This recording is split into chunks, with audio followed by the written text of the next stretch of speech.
mtu hawezi kuwa mkamilifu kiroho isipokuwa amemiminiwa pendo la Baba, na asiye mkamilifu hawezi kuingia mbinguni.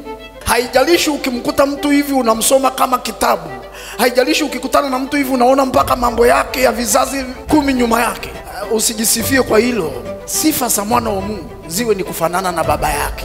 Vipawa ni kwa ajili ya hapa duniani, lakini utabia ni permanent kwa ajili ya mbingu. Biblia inasema, wawezaje kusema unampenda Mungu usiyemwona, wakati huyu tunayeonana uso kwa uso bado huwezi kumpenda? Hakuna yoyote mkamilifu kiroho asiyekamilishwa na pendo.